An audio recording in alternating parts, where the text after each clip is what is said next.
అందరికి నమస్కారం అండి. రీసెంట్ గా నేను అండ్ ఇంకొంతమంది ఆర్టిస్ట్ తో ఒక ప్రోగ్రామ్ సూపర్ సీరియల్ ఛాంపియన్షిప్ అనే ప్రోగ్రామ్ లో ఒక స్పూఫ్ చేశాము. ఇది ఇంటెన్షనల్ గా ఎవరినో హర్ట్ చేద్దాం, మోస్ట్ ఇంపార్టెంట్లీ హిందూస్ ని హర్ట్ చేద్దాం, వాళ్ళ సెంటిమెంట్స్ ని హర్ట్ చేద్దాం అని చేయలేదు. ఇదేదో స్కిట్ కాదు, ఒక రైటర్ ని పెట్టుకుని రాపిచ్చి చేసిన స్కిట్ కాదు. ఇది ఒక సినిమా స్పూఫ్.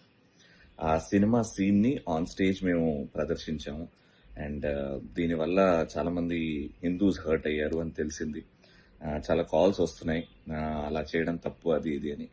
బట్ యా, ఇంకోసారి ఇలాంటివి చేయకుండా జాగ్రత్తగా ఉంటామండి.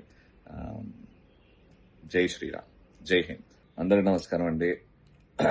రీసెంట్ గా నేను అండ్ ఇంకొంతమంది ఆర్టిస్ట్ తో ఒక ప్రోగ్రామ్ సూపర్ సీరియల్ ఛాంపియన్షిప్ అనే ప్రోగ్రామ్ లో ఒక స్పూఫ్ చేశాము. ఇది ఇంటెన్షనల్ గా ఎవరినో హర్ట్ చేద్దాం, మోస్ట్ ఇంపార్టెంట్లీ హిందూస్ ని హర్ట్ చేద్దాం, వాళ్ళ సెంటిమెంట్స్ ని హర్ట్ చేద్దాం అని చేయలేదు. ఇదేదో స్కిట్ కాదు, ఒక రైటర్ ని పెట్టుకుని రాపిచ్చి చేసిన స్కిట్ కాదు. ఇది ఒక సినిమా స్పూఫ్. ఆ సినిమా సీన్ ని ఆన్ స్టేజ్ మేము ప్రదర్శించాము. అండ్ దీనివల్ల చాలా మంది హిందూస్ హర్ట్ అయ్యారు అని తెలిసింది. చాలా కాల్స్ వస్తున్నాయి, అలా చేయడం తప్పు అది ఇది అని. బట్ యా, ఇంకోసారి ఇలాంటివి చేయకుండా జాగ్రత్తగా ఉంటామండి. జై శ్రీరామ్, జై హింద్.